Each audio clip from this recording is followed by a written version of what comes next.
Everyone, this is Kim with Abundant Life Tarot, and I'm super excited about doing this particular unboxing.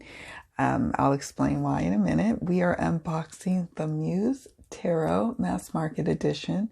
This is a 78 tarot card deck and guidebook by our lovely Chris Anne Donnelly, and it is produced by Hay House. As some of you know, maybe not all of you, I actually have the indie version of the Muse Tarot. Love this box. Isn't it gorgeous? Oh my gosh, so gorgeous. And it just looks like that in the back. So this is the indie version. And I got the book. She, had us, there was like four, I forgot, it's like, I think at least 4 covers. Sorry for the glare. At least 5 different covers you could choose from, and I chose this one. And yeah, it's so gorgeous, this guidebook. I mean, let me see if I can get close. And she actually has digital stuff like on her website for the Muse Tarot, like music, things like that, like where it's interactive, I guess.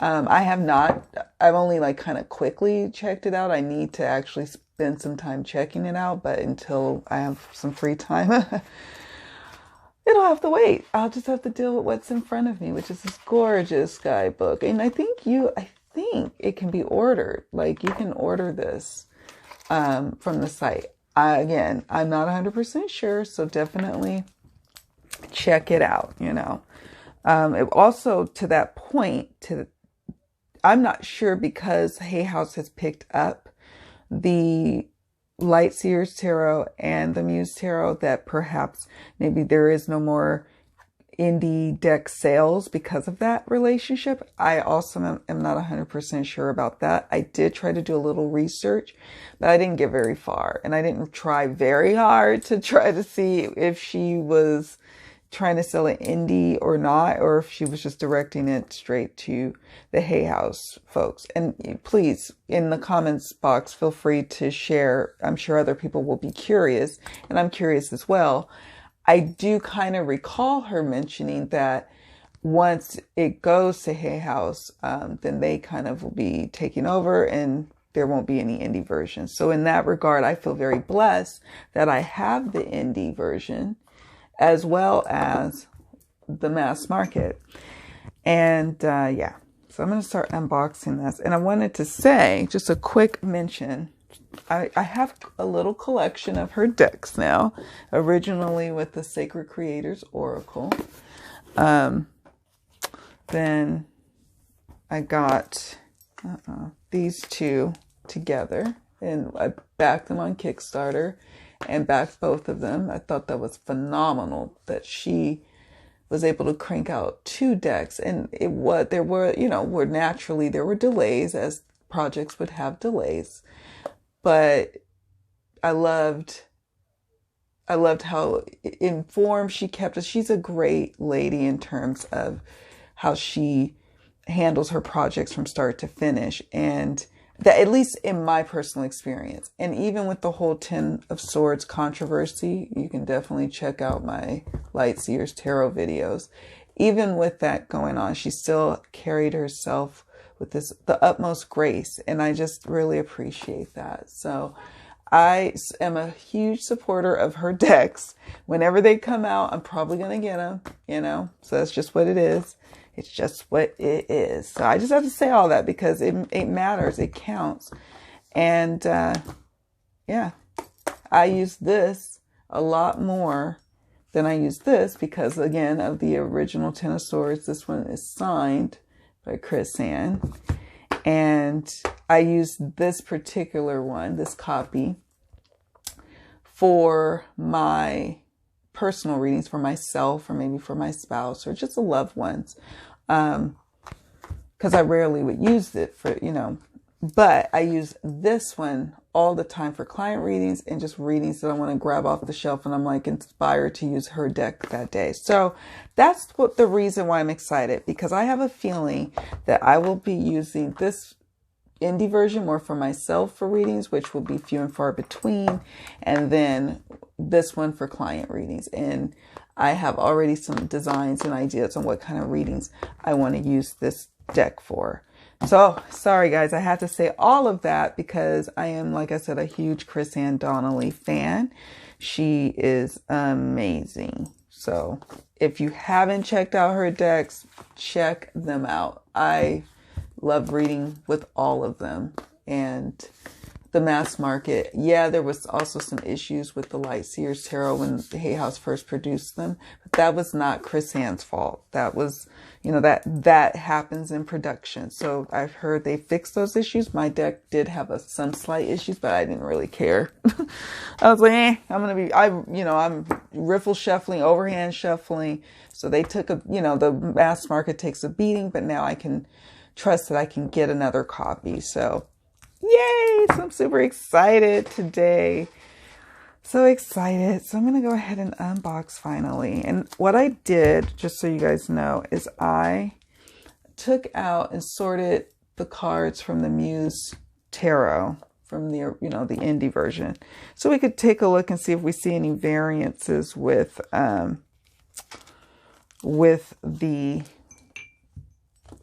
between the two decks, I should say. And I think I did something similar with the Light Seers Tarot, if I'm not mistaken. I just wanted to kind of go through. So if you're, wondering, if you own the indie version and you're wondering, should I get this? Is it, for me?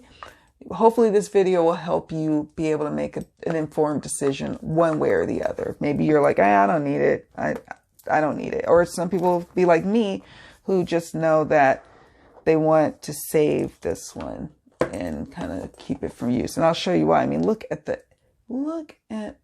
edges on this. And it's matte. Granted, it's a thick cardstock and I have to shuffle it in bits, but that's okay. For Chris Anne, all is forgiven, even thick cardstock. No, I'm just kidding. I don't, clearly I get them all. Thin cardstock, thick. It apparently don't matter with me. Look at the inside of the box.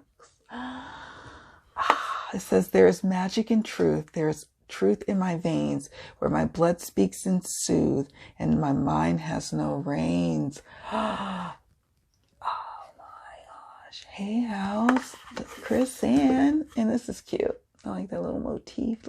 It's so cute. Yeah, I pre-ordered this, just so y'all know. Some of y'all know I'm in a depth year. I pre-ordered this back last year, late last year. So I knew I was going to get it. Worked out perfectly. And yeah, it's working out. This depth year thing. Okay, just do that. So let's see. Okay. It's pretty thick for, for a tarot, what should I say? Mass market. It's thick. It really is. I don't have another deck really to compare, but I'll tell you what, we can also compare probably this one, the indie, to this size, and we'll see. We'll see at the end. But all that to say, it's typical tarot size. I'm super appreciative of that. Thank you, Hay House, for not making a big clunky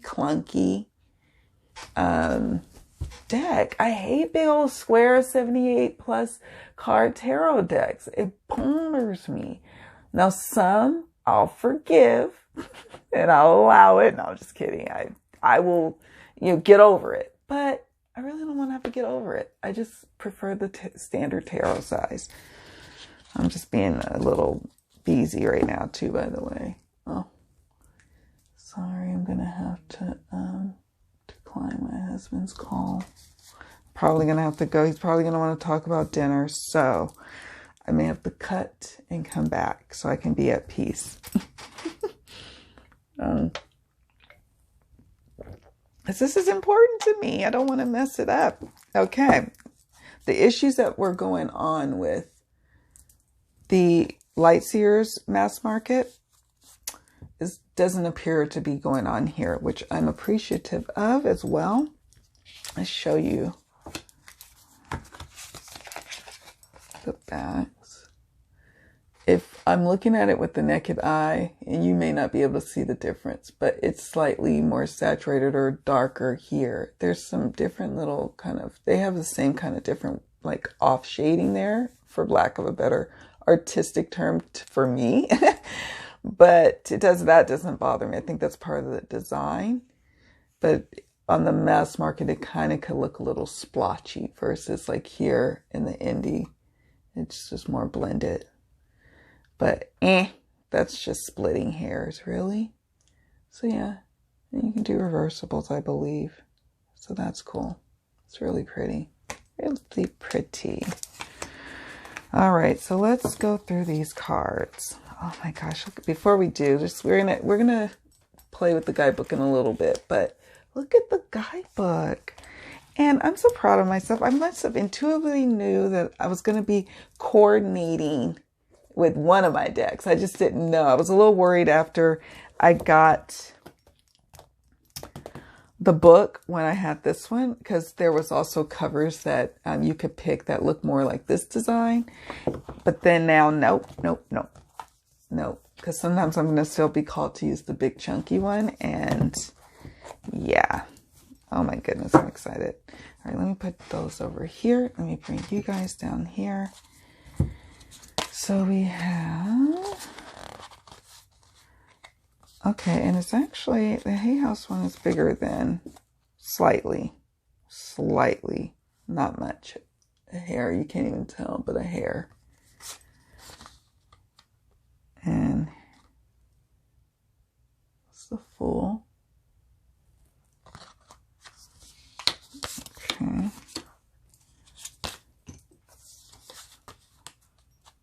Magician. It's kind of fun to go through these again. I'm so excited. Okay. Here, mass market.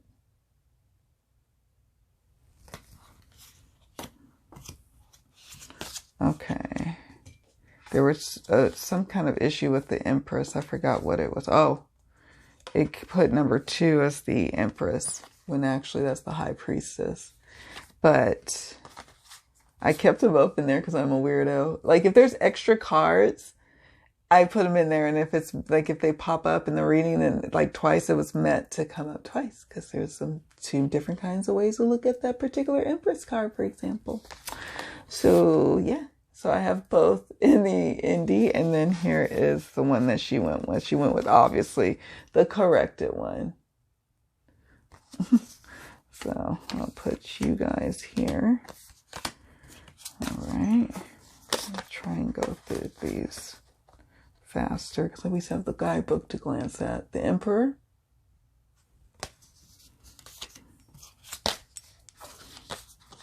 The Hierophant.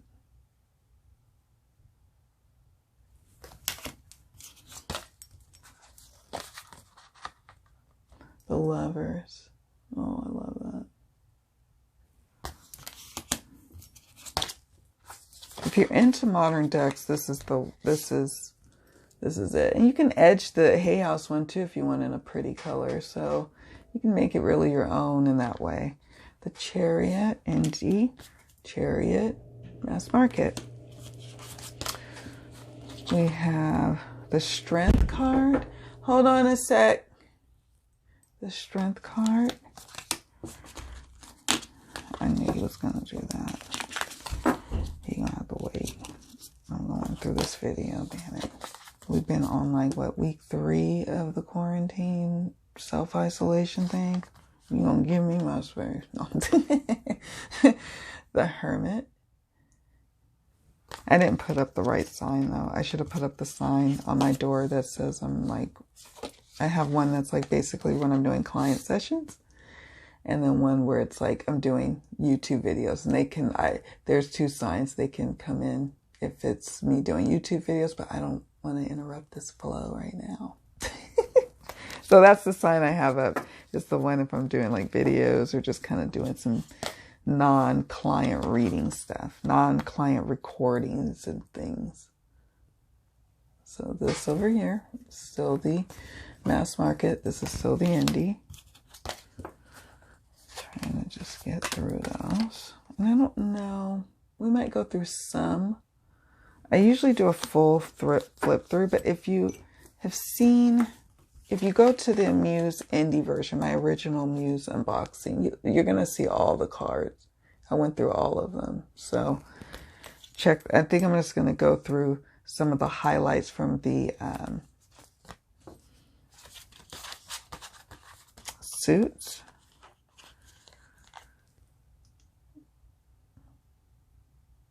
Because there's not much difference. In fact, you get more, because this is more of like a, it's not satin, it's not super glossy either. It's just like, I forgot.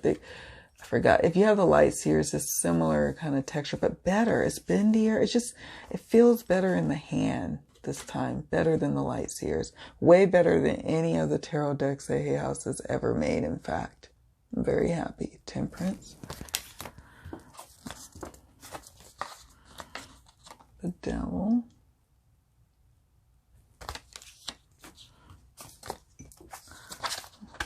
The Tower.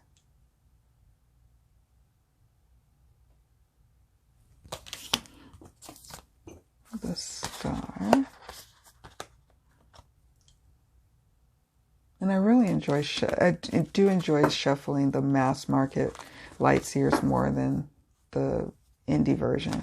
It's just, I know that certain decks have a certain place in my collection, and the indie decks sometimes are not ones that I'm going to work with on a regular. So I get that. Mass market.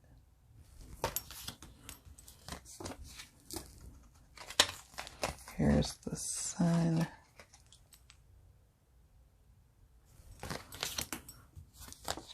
I'll try to remember, and I won't make a guarantee, to add the link of the original Muse unboxing for the indie version to this one, so you can check that out. Isn't that gorgeous?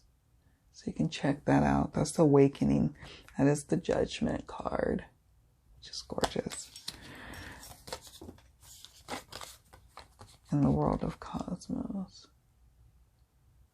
Can't wait to work with this deck. Okay. Oh, that's right. And oh, it had a bonus. Oh, that's interesting. This one, the indie, came with this, the Muse of I Am. I love that. The Muse of I Am. That's a bonus card. So there's that. So I'll move these over here. Let's just take a few. Go through them pretty quickly. I don't want to linger all day, take up all your time. We have Ace of Inspiration. Ace of Inspiration is Wands, I believe. I like that word, inspiration, too. It's very modern. I'm just going to kind of... Actually, let me just put these away. Sorry, guys. Because we're not really here for the indie. We're going to put that over there. We're here for the mass. So I'm just going to go through some of them.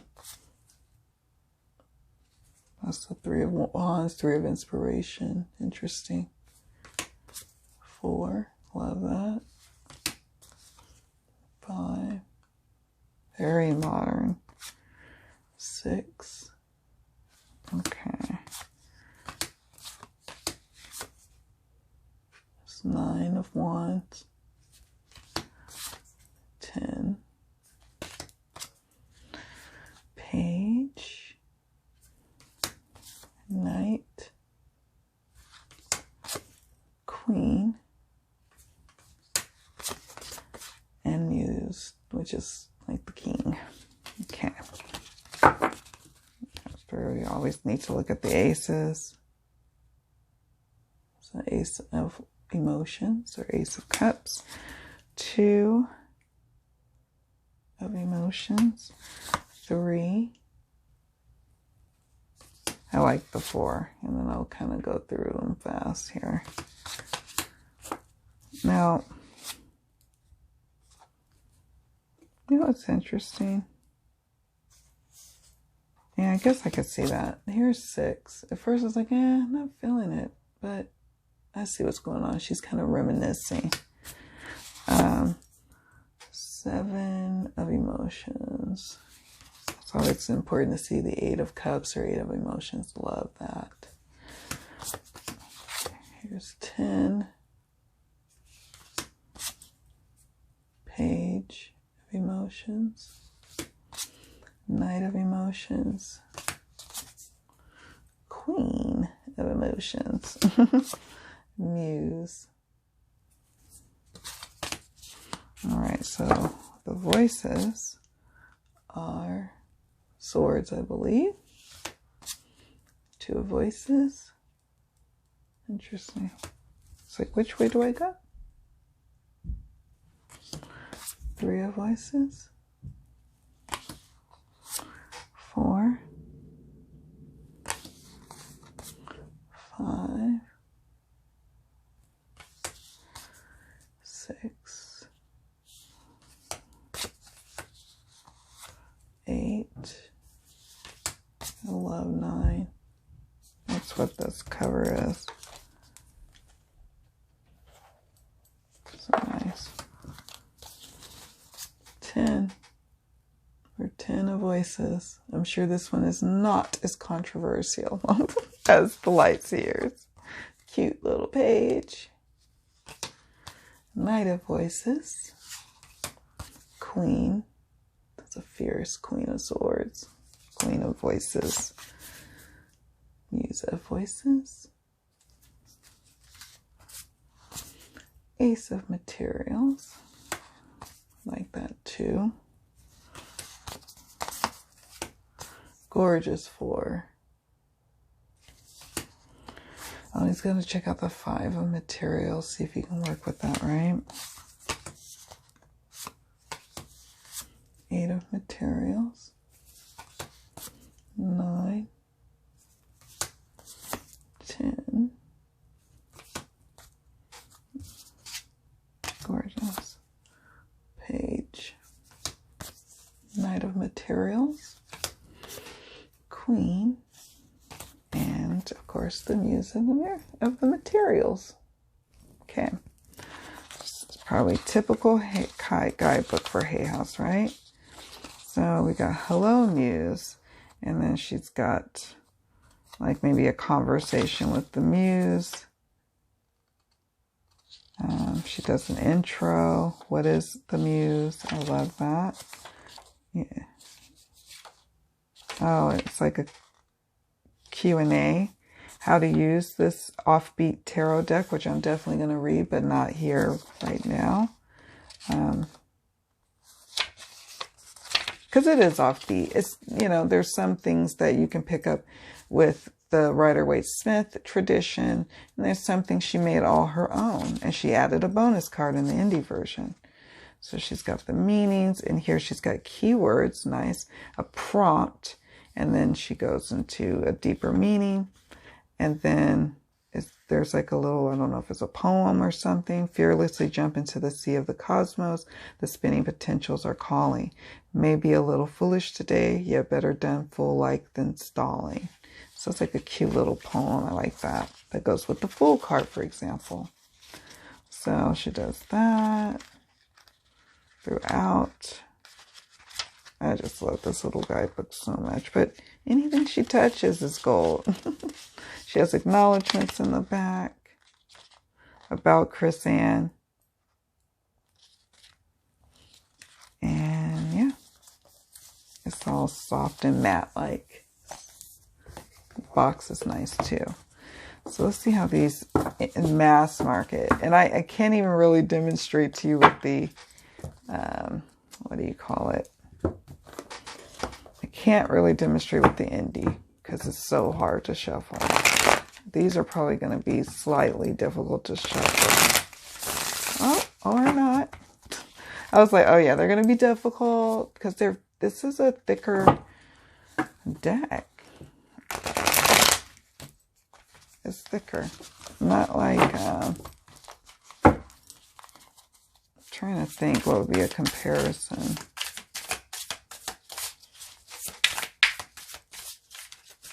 The overhand is nice. Yeah, I want to make sure it can do jumpers. They kind of clump, you know.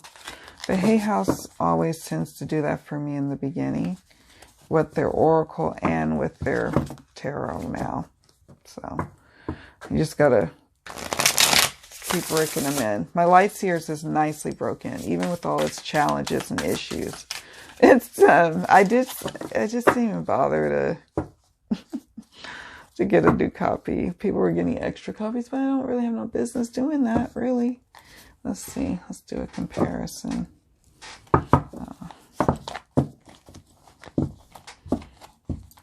Yeah, the indie, they're slightly hair bigger. So you can tell that Hay House actually put some oomph into the quality of this deck, I'll have to say. And I'm probably going to even edge it at some point.